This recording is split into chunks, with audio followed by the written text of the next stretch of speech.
यदि तपाईँ सोच्दै हुनुहुन्छ भने केही ठुलो गर्नको लागि विदेश जानु नै पर्छ, न त ठुलो पारिवारिक सम्पत्ति छ न त अरू कुनै बाटो नै।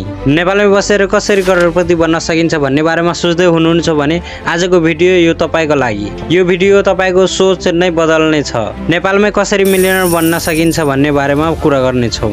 विदेश त नगई के पनि गर्न सकिँदैन भनेर सोचेर जानुभएका हाम्रा दाजुभाइहरूलाई म भन्न चाहन्छु, समस्या देशमा होइन तपाईँको सोचमा छ। विदेश नगएर पनि हामी करोडौँ रुपियाँ कमाउन सक्छौँ। हामी हेर्न सक्छौँ हाम्रो देशको सबभन्दा रिचेस्ट म्यान विनोद चौधरीलाई बिजनेस गरेर नेपालमै बसेर बिलियनर बनेका छन्। Blind cricket Nepal founder Pawan Giri, उहाँले पनि विदेश नगएर लाखौँ कमाउनु भएको छ। Musician plus brand owner Rohit John Chhetri, यस्ता अरू अन्य धेरै थुप्रै इक्जाम्पल्सहरू छन्। अब गरिबको बहाना होइन, एक्सन लिने समय हो। नम्बर 1 मा रहेको छ माइन्डसेट, किनभने सबै कुरा यहीबाट सुरु हुन्छ। सबैभन्दा पहिला तपाईँको सोच मिलियनर जस्तो हुनुपर्छ, नत्र तपाईँले करोडौँ रुपियाँ दिए पनि पूर्ण तपाईँ गरिब हुन सक्नुहुन्छ। किनकि गरिबहरू पैसा छैन केही गर्न सकिँदैन भनेर सोध्छन्, तर मिलियनरहरू म कसरी पैसा कमाउने भन्ने बारेमा सोध्छन्। सुशान्त बनिया एउटा टिभी प्रोग्राम चलाउने व्यक्ति।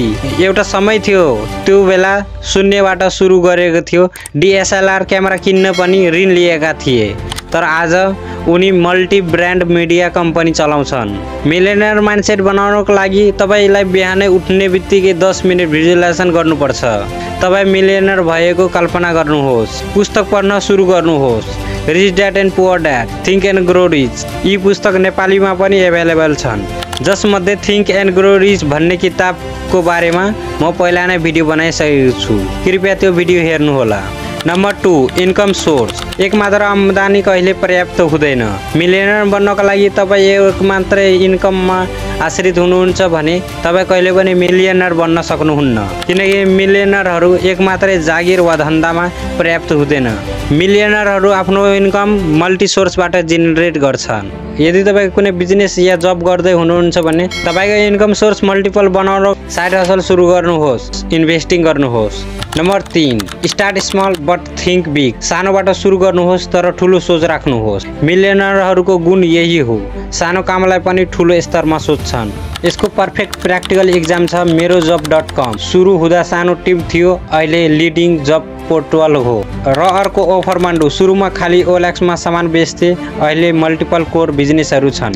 नम्बर 4 नलेज र नेटवर्क, नलेज र नेटवर्क सक्सेसका दुई पाटाहरू छन्। मिलियनर बन्ने बाटोमा तपाईँलाई सधैँ सिकिरहनुपर्छ र सही मान्छेहरूसँग घुलमिल गर्नुपर्छ। तपाईँको नलेज बढाउनको लागि फ्रीमा केही नेपाली रिसोर्सेसहरू छन्, जसमध्ये केही युट्युब च्यानल्सहरू छन्। 1 नम्बरमा मेरो प्लान, 2 नम्बरमा आकार पोस्ट, 3 नम्बरमा लिमिटलेस नेपाली युथ, जुन यो चाहिँ मेरो च्यानल हो। पोडकास्ट मध्ये द डोर्स नेपाल र अर्को द गुड हेल्थ नेपाल। तपाईँको नलेज बढाउनको लागि बुक्सहरूको कुरा गर्दा सेतो बाघ भन्ने किताब एउटा नयाँ भिजन तपाईँले कसरी क्रिएट गर्न सक्नुहुन्छ भन्ने बारेमा सिकाउँछ। समृद्धिको बाटो, यो नेपाली पर्सनल फाइनान्स बुक हो। इङ्ग्लिसबाट पढ्न मन लाग्यो भने मिलियनर फास्ट लेन र द साइकोलोजी अफ मनी किताब पढ्न सक्नुहुन्छ। अब तपाईँको नेटवर्किङलाई ग्रोथ गर्नको लागि सही साथी बनाउनुहोस् जो पैसा, ग्रोथ र सेल्फ इम्प्रुभमेन्टको कुराहरू गर्छन्। Toast master, LinkedIn, meetup इभेन्ट्सहरूमा तपाईँ अन्तर्वार्ता गर्न सक्नुहुन्छ, जसले तपाईँलाई अरूसँग कुरा गरी तपाईँ आफ्नो डिप नेटवर्क बनाउन सक्नुहुन्छ।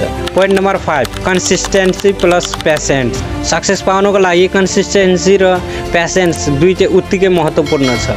कन्सिस्टेन्सीले तपाईँले सफलता पाउनको लागि हरेक दिन एउटा नयाँ स्टेप निर्माण गर्छ भने पेसेन्सले तपाईँलाई कहिले गिभअप नगर्ने मेन्टालिटी बनाउँछ। यसको नेपाली बेस्ट इक्जाम्पल दिँदा प्रचण्डमान श्रेष्ठ, टुरिज्म इन्टरप्रेन्योर, थुप्रै पटक असफल भए पनि तर निरन्तर काममा लागिरहे। मिलियनर बन्न 5 फर्मुलाहरू यिनै थिए। 1 नम्बरमा मिलियनर माइन्डसेट डेभलप गर्नुहोस्, 2 नम्बरमा मल्टिपल इन्कम सोर्स बनाउनुहोस्, 3 नम्बरमा सानोबाट सुरु गर्नुहोस् तर सोच ठुलो राख्नुहोस्, 4 नम्बरमा नलेज प्लस नेटवर्कमा फोकस गर्नुहोस्, now at last consistency plus patience राख्नुहोस्। अब एक्सक्युज होइन, एजुकेसन गर्न सुरु गर्नुहोस्। यदि तपाईँलाई यो भिडियो मन पर्यो भने लाइक गर्न नबिर्सिनुहोस्, कमेन्टमा तपाईँको सपना लेख्नुहोस् र यो भिडियोलाई सेयर गर्नुहोस् ताकि अरू नेपाली युवाले पनि मिलियनर बन्ने बाटो देख्न सकुन्। सब्स्क्राइब गर्न नबिर्सिनुहोस्। अर्को भिडियोमा भेटिनेछु।